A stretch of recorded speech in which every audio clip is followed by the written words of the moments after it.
The Nature's Mockery. The Nature's Mockery is a VHS wildlife documentary, or that's the bait. The trap is existential despair with a splash of evolution gone absolutely feral. Imagine David Attenborough forgot his meds, wandered into the woods, and filmed a snuff documentary about how nature decided humans were a mistake. That's The Nature's Mockery. It opens like your average educational tape trees, animals, soothing narration, and then absolutely gut punches you with parasitic skinwalkers and malformed deer with melting faces. 1 second, you're learning about owls. The next, you're rewatching a creature named the Woodcrawler flay a man's soul with a scream that sounds like someone melting into dial-up static. The tape has this nauseatingly calm voice that keeps narrating through the horror, as if this species eats human bone marrow through your dreams is somehow casual trivia. It's a fever dream of evolution rewritten by a blind god with a vendetta against mammals. The natural order isn't just collapsing, it's giggling while it does it. And just when you think you've hit rock bottom, boom, there's the harvestman.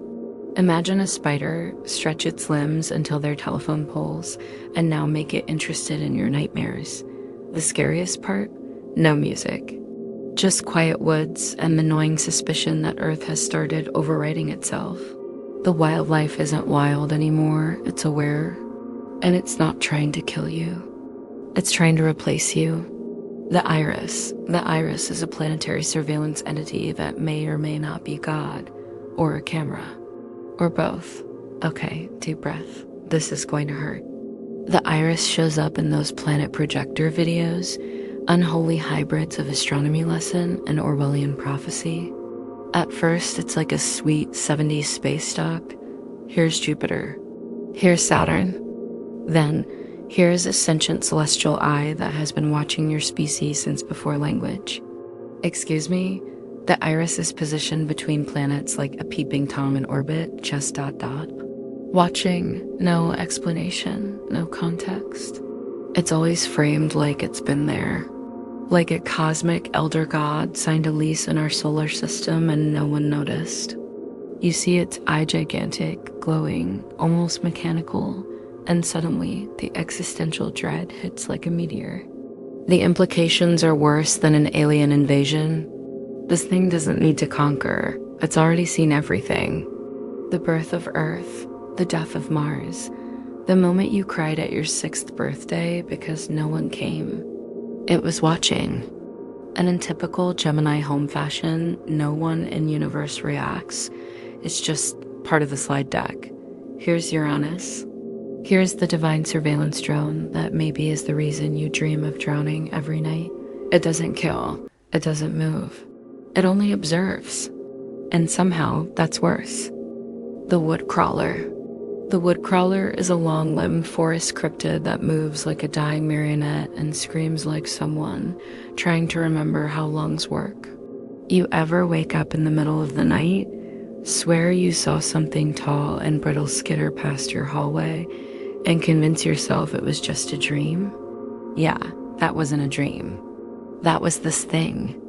First time it appears, it's grainy footage, shaky VHS, a night vision camera, a forest clearing, and then limbs. Too many limbs? Knees bending in the wrong direction like it learned human anatomy from memory, not biology. It doesn't walk. It tilts forward like it's falling but never hitting the ground. And the audio? Oh, the audio. There's a scream that erupts, but it doesn't sound like fear. It sounds like regret. Like someone tried to reverse a human soul through a cassette player. If you're listening with headphones, congrats, your ears are now cursed. They tell us the Woodcrawler mimics prey noises, which is a polite way of saying it copies your voice to lure your loved ones into the woods. You hear your mom calling for help, go outside, and then boom, you're dragged into a tree trunk and replaced with a thing that wears your skin like a hoodie. This is the creature that makes you afraid of the spaces between trees. It's not a monster.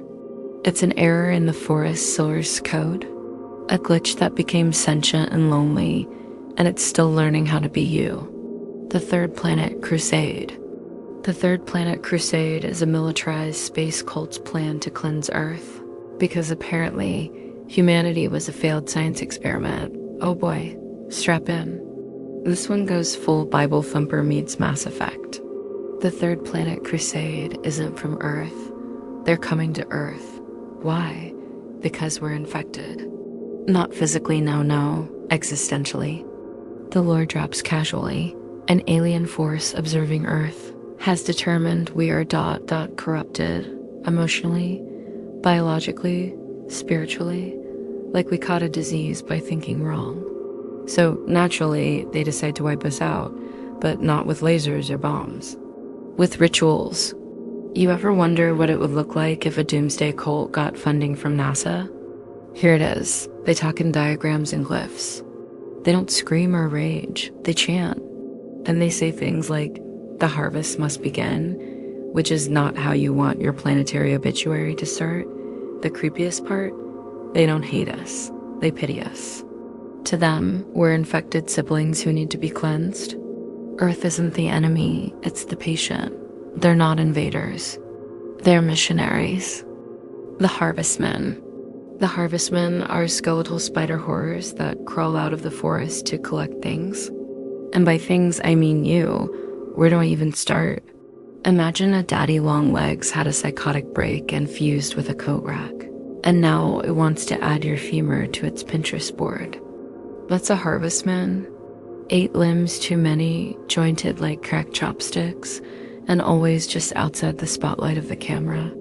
These freaks are everywhere in the Gemini ecosystem, lurking in the corners like unpaid interns of the apocalypse. You'll see one crawling behind a house, climbing into a barn, hanging upside down from the ceiling of a kindergarten. You blink and it's closer. They don't talk, they click, bones on bark, knuckles tapping in Morse code.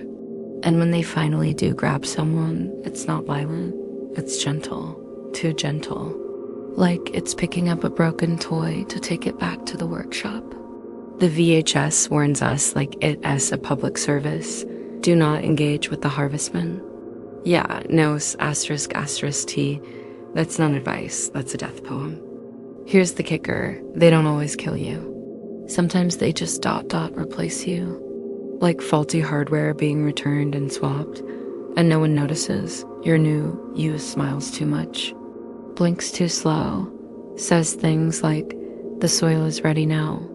They're not monsters, they're the cleanup crew. And brother, the mess is you. Deep root disease.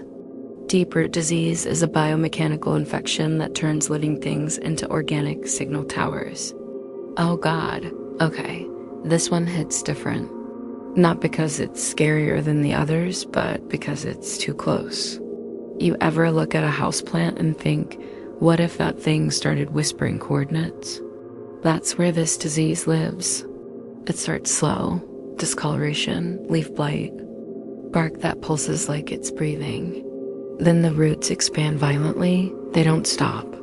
They break through homes, strangle roads, pierce people, and inside the roots, wiring coaxial cables fused with living tissue. It's not a disease. It's a conversion protocol, turning forests into broadcasting antennas. Trees don't photosynthesize anymore, they transmit. But what are they sending? Morse code?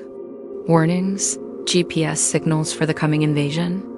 Or just screams from the things they consumed? And the real kicker, it spreads to humans. One day you're fine, next day, your veins light up like fiber optics, and your fingernails vibrate to shortwave radio signals. The VHS calmly tells us, report all suspected hosts to local authorities. Buddy, there are no authorities anymore. There's just root, and it's deeper than you think. The Moonlight Acres Children. The Moonlight Acres Children are a group of abducted kids turned into something else. Something smiling, something watching, something wrong. Have you ever looked at a missing child poster and felt the air leave the room? Now imagine that poster glitching, smiling back at you, and asking politely if you're ready to join them. Welcome to Moonlight Acres, a camp for kids, a place for growth. and a pipeline straight into psychological erosion. This camp shows up in distorted commercials on Gemini tapes, promoting activities like group bonding and quiet learning. They even say, you don't have to come home, and that's not a metaphor. They mean it literally. Once you're in, you don't leave. And what do the kids do there? Oh, they sit around bonfires staring at nothing. They whisper in unison. They carve glyphs into trees. Their eyes shine in the dark. And they know your name, even if you've never been there. There's footage some degraded to static of counselors smiling with teeth too wide, and children repeating phrases like, "The forest provides." "We are never alone." "Mother's coming soon." You get the feeling they're not kids anymore. They're seedlings, planted in soil that doesn't exist on Earth. The most chilling part, they're happy. Genuinely, radiantly happy. In a way no child should be when bathed in flickering CRT light and whispering to the moon. They were taken. They were changed. And they're still calling for more. The invasion. The invasion is a species-level overwrite. It's not war. It's not contact. It's assimilation. Let's drop the pleasantries.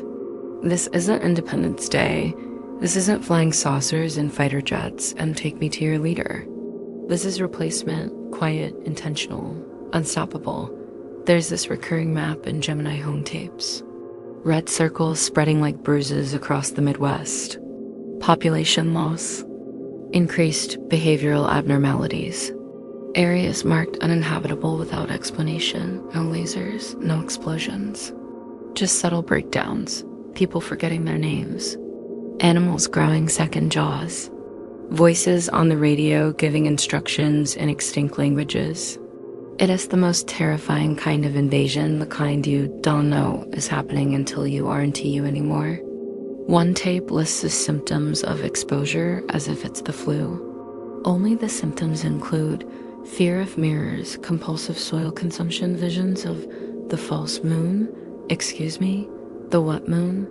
This is the horror of Gemini home. It doesn't announce its monsters. It teaches you how to become one. One local newscast ends with the anchor blinking in Morse code. Another cuts to black with the words. The process has already begun, and you believe it. You feel it. By the time you realize the invasion started, you're already part of it.